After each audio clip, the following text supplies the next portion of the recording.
Patna Q centre Safakhana road Dumraon online GKGS study में मैं प्रेम कुमार आप सभी का स्वागत करता हूं। इसके पीछे जो क्लास हुआ है उस क्लास में आप लोगों को बताया गया था कि ओपेक के संस्थापक 5 जो देश है, जो पांचों मुस्लिम कंट्री है, वो पांचों के संस्थापक जो है वो कौन कौन देश है।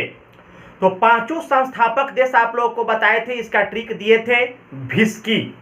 भी से दिया गया था वेनेजुएला, आई से ईरान, ए से सऊदी अरब, के से कुवैत और आई से इराक। एक मिनट लाइट जला लें।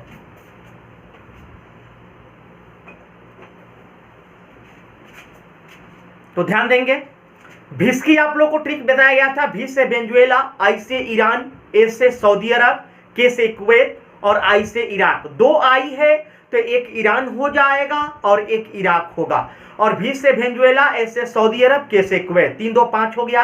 ये 5 संस्थापक देश थे जब ओपेक का स्थापना हुआ था 1960 में। बताया गया है ये क्वेश्चन कि ओपेक का स्थापना हुआ कहाँ था और इसका मुख्यालय कहाँ है। तो ओपेक का स्थापना 1960 में हुआ था बगदाद में, लेकिन ओपेक का मुख्यालय है वियना में। और ओपेक के 5 संस्थापक देश है वेनेजुएला, ईरान, सऊदी अरब, कुवैत और इराक। अब इसके बाद आप लोगों को कराया गया था क्वेश्चन कि क्षेत्रफल की दृष्टि से विश्व में भारत का स्थान क्या है।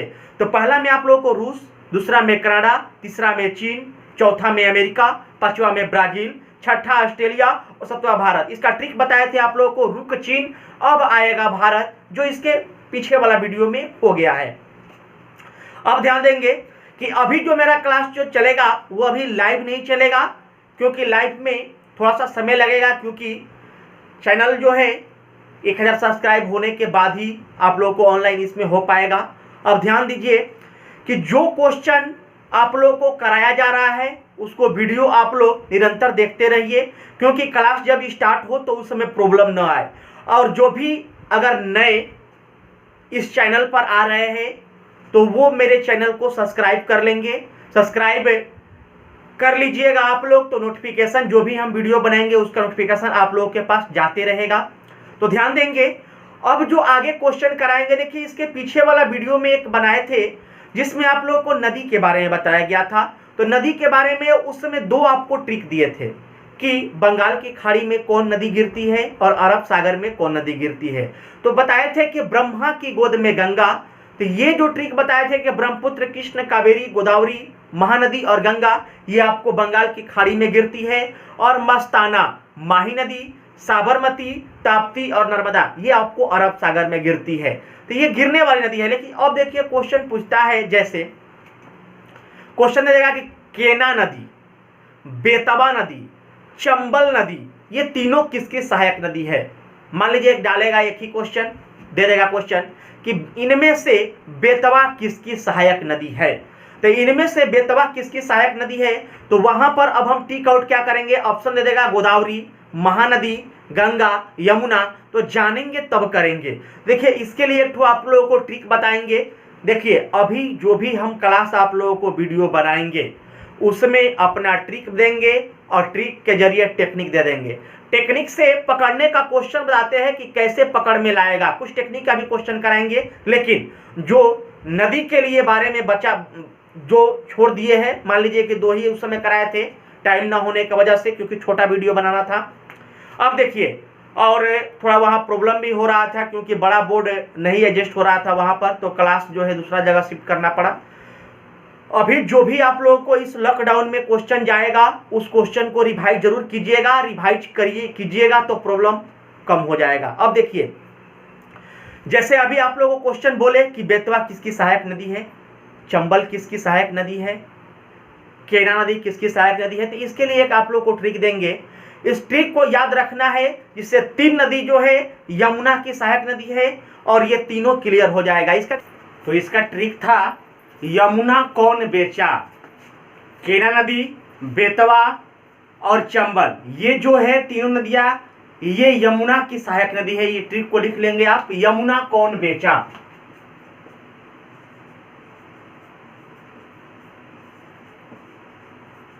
यमुना कौन बेचा, इससे पहले आप लोग लिख लेंगे यमुना की सहायक नदी, यमुना की सहायक नदी। ये ट्रिक रहेगा आपका, यमुना कौन बेचा। यमुना जो है ये यमुना की सहायक नदी है केना नदी, उसके बाद बेतवा नदी और चंबल नदी। ये जो तीनों नदी जो है वो यमुना की सहायक नदी है। इसका ट्रिक रहेगा यमुना कौन बेचा, यमुना कौन बेचा। उसके बाद में दो नदी तो पहले हुआ था आप लोगों का कि सिंधु जो है, एक मिनट देखा ध्यान देंगे कि अरब सागर और बंगाल की खाड़ी में गिरने वाली नदियां, अरब सागर में गिरने वाली नदी कौन थी, बंगाल की खाड़ी में गिरने वाली नदी, ये आप लोगों का पीछे हो गया है। आज जो बनाएंगे वो सहायक नदी होगा। ये जो है यमुना की सहायक नदी है, यमुना कौन बेचा, क्या नदी, बेतवा नदी और चंबल, ये तीनों नदी जो है यमुना की सहायक नदी है। अब देखिए एक क्वेश्चन देता है कि सिंधु, अभी हम जिक्र इसके पीछे कर रहे थे सिंधु का, सिंधु नदी, तो सिंधु की सहायक नदियां कौन कौन है। जैसे आप लोग क्वेश्चन दे देगा सतलज, चिनाव, रावी और गोदावरी, इन चारों नदियां में कौन सिंधु की सहायक नदी नहीं है, सहायक नदी नहीं है। तो इसका आंसर हम क्या करेंगे, तो इसका आंसर अगर हम जानेंगे तब टिक आउट करेंगे तो वो बेटर होगा, नहीं तो क्या करेंगे हम गलतियां कर बैठेंगे। तो इसका आंसर होगा कौन नहीं है, तो गोदावरी नहीं है। तो इसको ध्यान देंगे, हेडिंग जैसे लिखे हैं यमुना की सहायक नदियां वैसे लिख लेंगे सिंधु की सहायक नदी,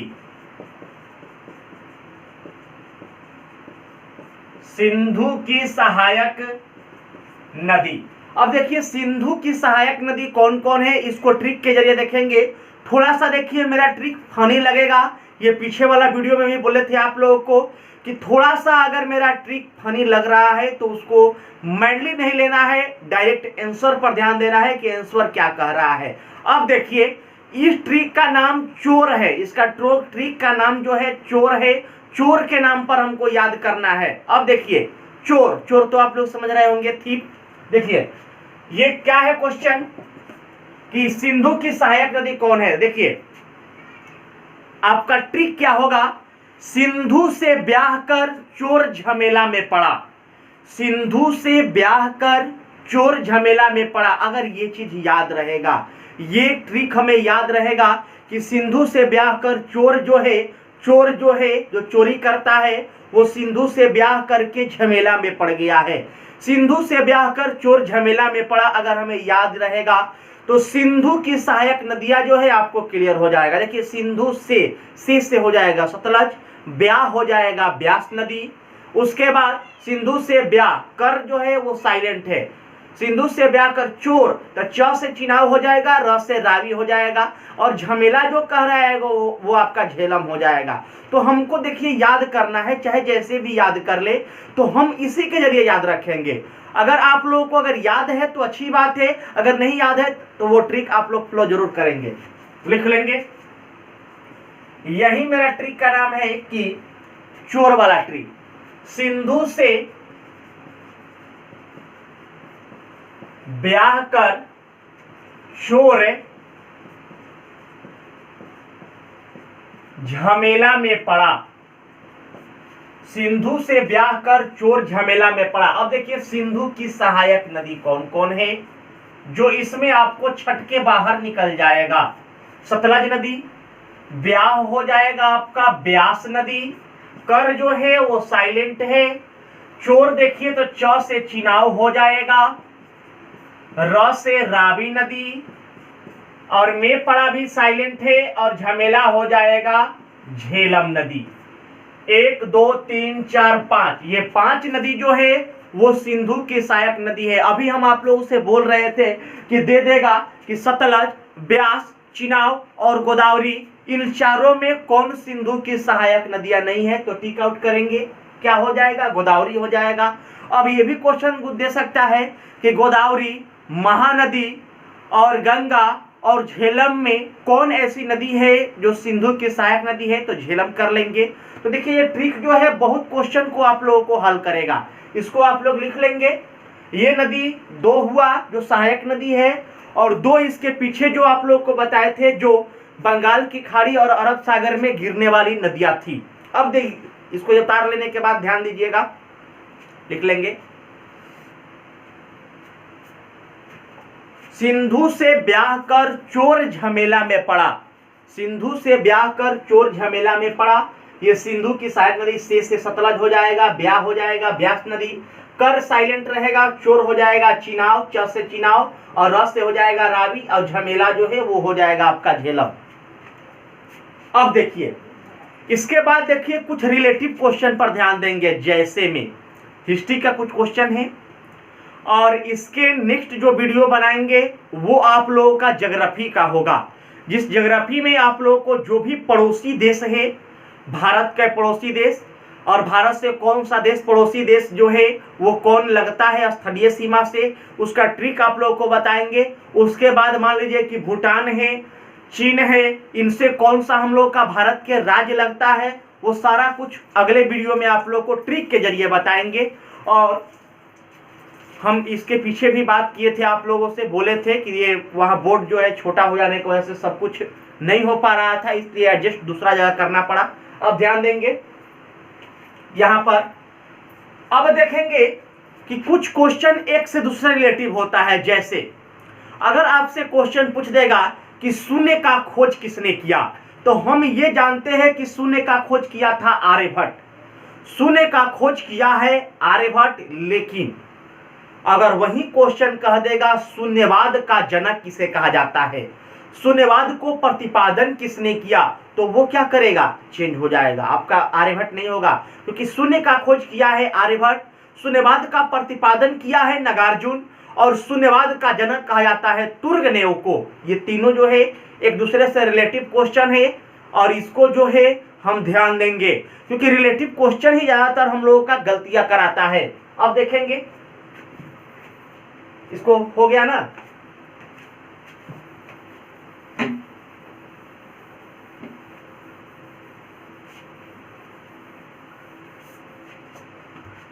जैसे लिखेंगे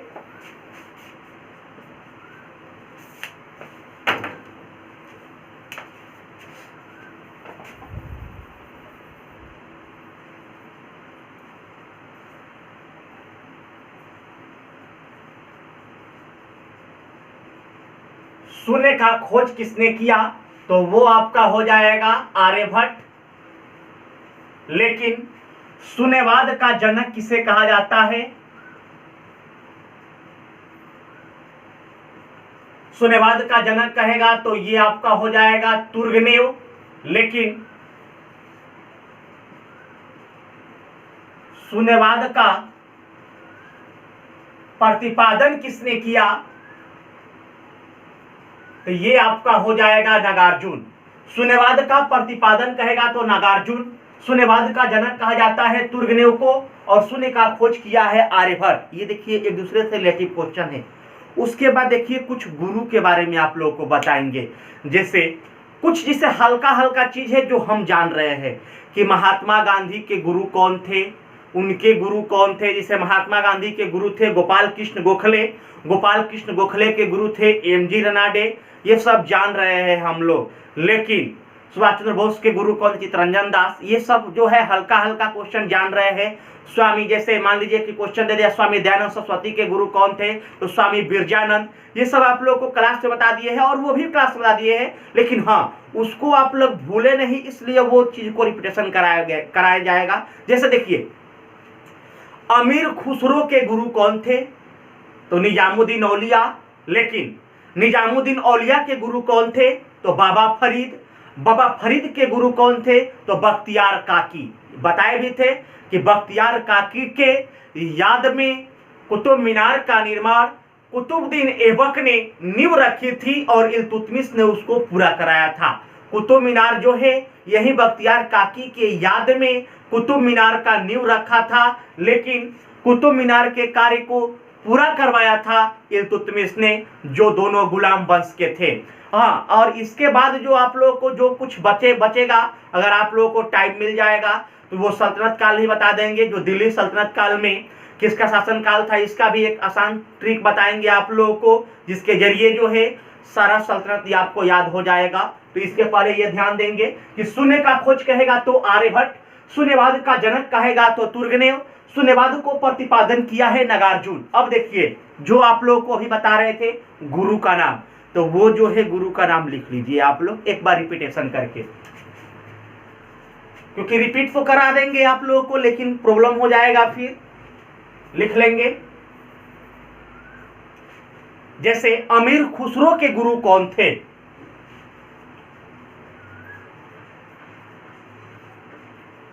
अमीर खुसरो के गुरु कौन थे, तो निजामुद्दीन औलिया। आप लोगों को निजामुद्दीन औलिया के बारे में बताए भी थे कि निजामुद्दीन औलिया का दरगाह जो है वो दिल्ली में है। जब दरगाह बताए थे, इसके मतलब लग रहा है कि फर्स्ट आप लोगों का वो होगा वीडियो, उसमें था। अमीर खुसरो के गुरु हो जाएंगे निजामुद्दीन औलिया, लेकिन यही कहेगा निजामुद्दीन औलिया का गुरु कौन थे,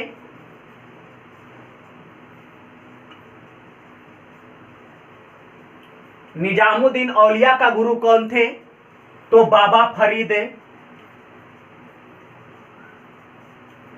बाबा फरीद। और यही आपको कहेगा बाबा फरीद के गुरु कौन थे,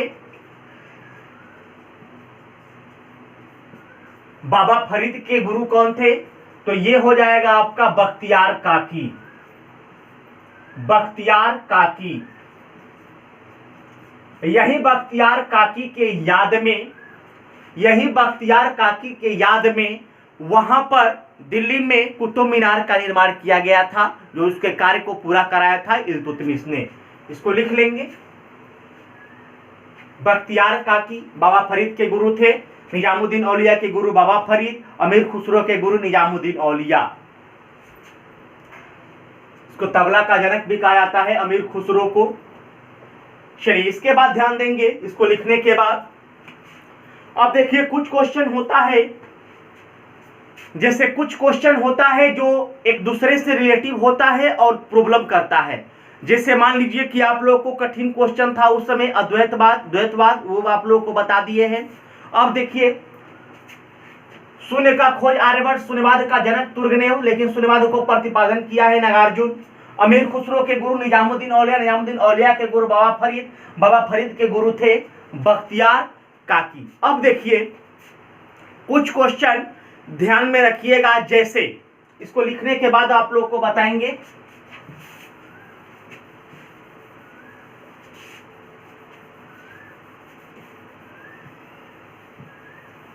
पहले कुछ रिलेटिव क्वेश्चन जो है उसको रिपीटेशन कर लेंगे जो बताए हैं आप लोगों को। जैसे देखिए बाबरनामा पुस्तक के लेखक कौन है, तो ये बताए हैं कि बाबरनामा पुस्तक के लेखक खुद बाबर हो जाएगा।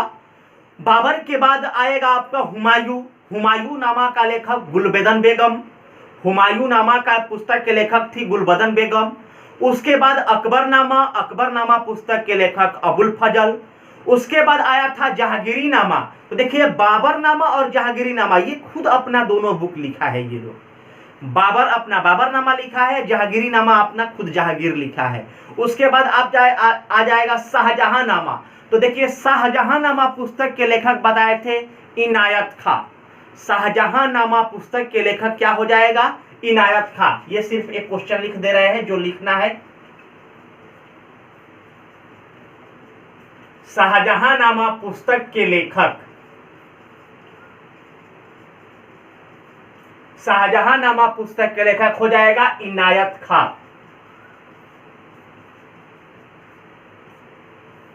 इनायत खां। शाहजहां नामा पुस्तक के लेखक क्या हो जाएगा, इनायत खां। अब देखिए जो बता रहे थे आप लोगों का वो क्वेश्चन क्या होगा।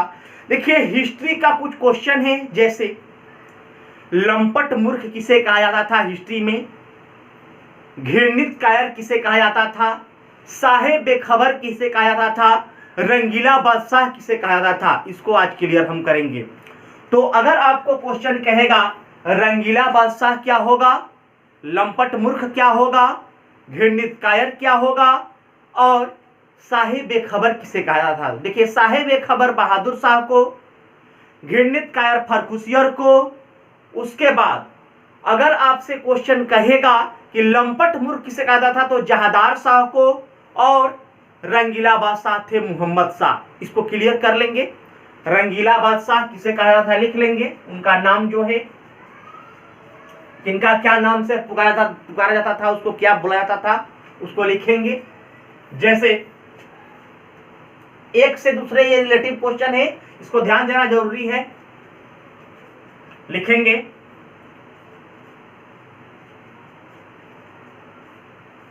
रंगीला बादशाह किसे कहा जाता था, तो रंगीला बादशाह हो जाएगा मोहम्मद शाह। मोहम्मद शाह। वहीं अगर आपको क्वेश्चन कहेगा लंपट मूर्ख किसे कहा जाता था, लंपट मूर्ख हो जाएगा जहादार शाह।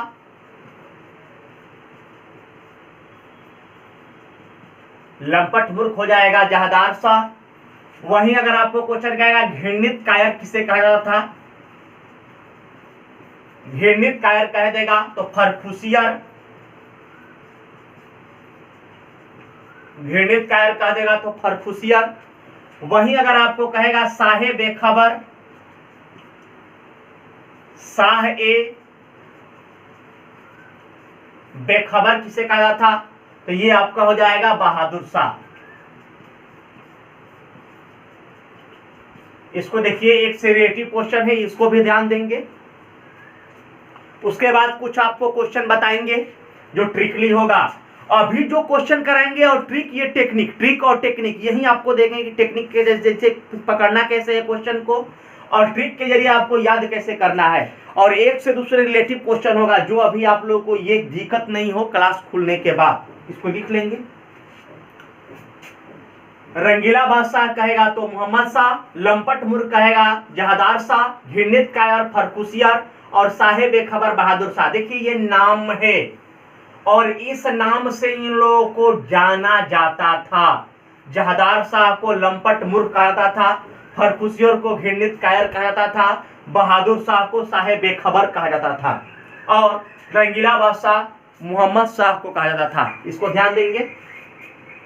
अब देखिए कुछ क्वेश्चन होता है, जैसे हम ये जान रहे हैं कि दाक्षेस जो है, दाक्षेस सार्क का स्थापना 1985 में हुआ था, और सार्क का मुख्यालय जो है वो आपका कहाँ है, तो सार्क का मुख्यालय है काठमांडू में, जो नेपाल की राजधानी है।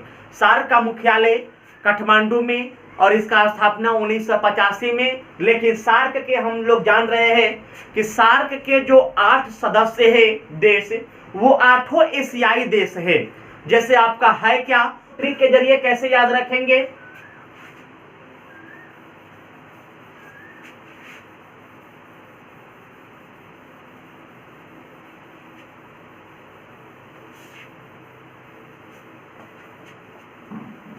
देखिए इसका ट्रिक है, हेडिंग देंगे सार्क के 8 जो देश है उसका ट्रिक। सार्क का ट्रिक रहेगा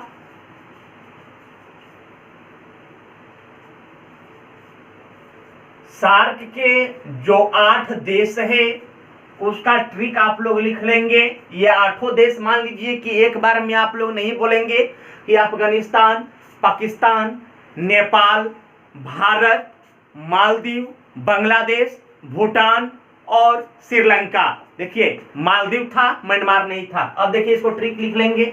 इसका ट्रिक सबसे आसान है, अपनी एमबीबीएस। अपनी एमबीबीएस अगर आपको याद रहेगा तो सार्क के जो 8 देश है वो क्लियर हो जाएगा। देखिए कैसे, अपनी एमबीबीएस जो है आपको इंग्लिश में वर्ड लिखना है। देखिए APNIMBBS,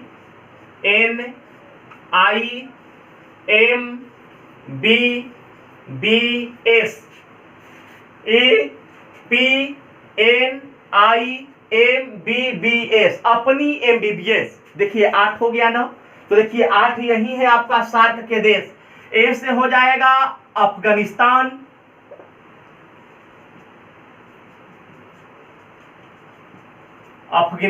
अफगानिस्तान,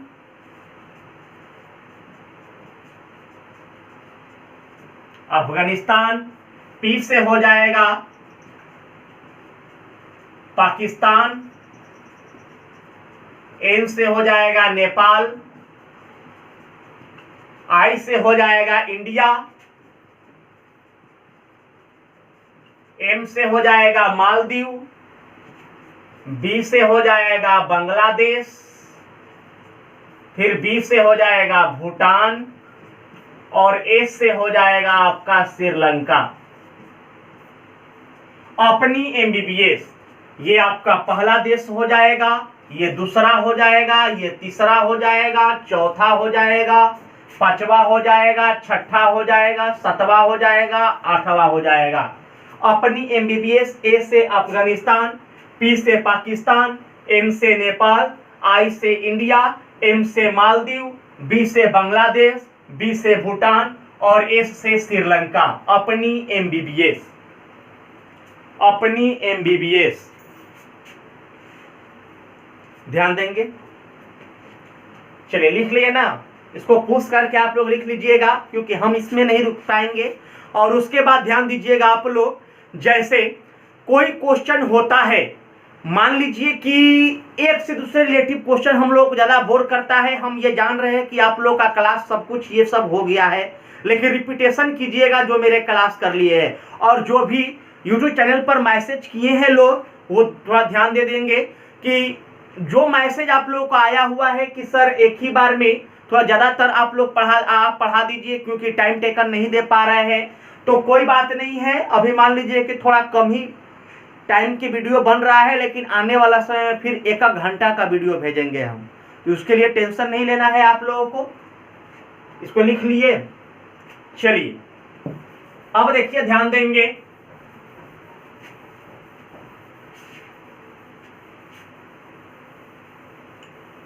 अब देखिए कुछ क्वेश्चन क्या कहता है, जैसे महमूद गजनवी। महमूद गजनवी के बारे में हम लोग जान रहे हैं कि महमूद गजनवी जो था वो भारत पर कितने बार आक्रमण किया, तो 17 बार। अहमद शाह अब्दाली कितने बार भारत पर आक्रमण किया, तो 8 बार। और बाबर भारत पर कितने बार आक्रमण किया, तो 5 बार। इसको सिर्फ रिपीटेशन कर लेंगे। उसके बाद महमूद गजनवी के बारे में कुछ क्वेश्चन आप लोगों को बताएंगे। देखिए महमूद गजनवी के बारे में क्वेश्चन क्या पूछेगा कि महमूद गजनवी जो है भारत पर प्रथम आक्रमण कब किया, तो महमूद गजनवी भारत पर प्रथम आक्रमण कब किया था, 1001 ईस्वी में। प्रथम आक्रमण था महमूद गजनवी का 1001 ईस्वी में। लेकिन महमूद गजनवी के बारे में अगर क्वेश्चन कह देगा कि महमूद गजनवी ने अंतिम बार भारत पर आक्रमण कब किया, तो 1027 में किया था। ये जाटों के विरुद्ध किया था, 1027 में जाटों के विरुद्ध। लेकिन अगर क्वेश्चन कहेगा कि महमूद गजनवी का सबसे चर्चित आक्रमण कब था, तो वो आपका हो जाएगा 1025 ईस्वी में। सबसे चर्चित आक्रमण जो था वो सोमनाथ मंदिर पर किया था। सोमनाथ मंदिर जो है आपका गुजरात में है। तो सबसे चर्चित आक्रमण था 1025 में महमूद गजनवी के द्वारा, और प्रथम आक्रमण 1001 में, और 1027 में जो किया था वो अंतिम था जाटों के विरुद्ध। तो अब देखिए महमूद गजनवी के बारे में इतना तो जान गए आप लोग। लेकिन अगर क्वेश्चन कहेगा कि कौन विद्वान किसके दरबार में आया, जैसे क्वेश्चन दे देगा आप लोगों को कि महमूद गजनवी के बारे में आने वाला विद्वान इनमें से कौन है, अगर आपको क्वेश्चन दे देगा कि अश्वघोष, वसुमित्र, नागार्जुन या फिरदौसी, तो जान रहे हैं तो फिरदौसी टिक आउट करेंगे, अगर नहीं जान रहे हैं तो गलती कर बैठेंगे। देखिए ध्यान कैसे देना है। और मेरा जो है लमसम 50% जो है थोड़ा सा मतलब फनी लगेगा, थोड़ा सा अल्टर लगेगा, लेकिन उसको मायने नहीं लेना है क्योंकि हमको याद करना है। जीके चाहे आप जैसे भी याद कर लीजिए, कैसे भी कर लीजिए, लेकिन कर लीजिए। अब देखिए ध्यान दीजिए, इसमें लिखेंगे, हेडिंग देंगे कि महमूद गजनवी के साथ आने वाले विद्वान। महमूद गजनवी के साथ आने वाले विद्वान। अब देखिए मोहम्मद गजनवी के साथ आने वाला विद्वान कौन कौन थे उसको देखिए ट्रिक के जरिए याद रखेंगे, क्योंकि देखिए फारूकी भी है, उतवी भी है, फिरदौसी भी है और अलवर्नी भी है। चारों देखिए मुस्लिम नाम पढ़ रहा है लेकिन प्रॉब्लम कर देगा अगर नहीं याद रहेगा तब। अब देखिए ध्यान कैसे देना है, इसको देखिए ट्रिक लिख लेंगे और सबसे ट्रिक देखिए आसान है, घरेलू ट्रिक, इसी को कहा जाता है घरेलू ट्रिक। देखिए क्या है, एफ यू एफ और ए क्या हो जाएगा, फूफा, फूफा, एफ यू एफ ए। अब देखिए इसके कैसे सही होगा और क्या होगा, थोड़ा सा अल्टर लग रहा होगा, आप लोग हंसी भी आ रही होगी, लेकिन टेंशन नहीं लेना है, याद करना है। एफ से हो जाएगा आपका फारूकी, यू से हो जाएगा उतवी, एफ से हो जाएगा फिरदौसी, ए से हो जाएगा अलवर्नी, अलवर्नी, फिरदौसी, इतवी और फारूकी, फारूकी, उतवी, फिरदौसी और अलवर्नी, ये चारों जो थे मोहम्मद गजनवी के साथ आने वाले विद्वान थे, मोहम्मद गजनवी के साथ आने वाले विद्वान। धन्यवाद।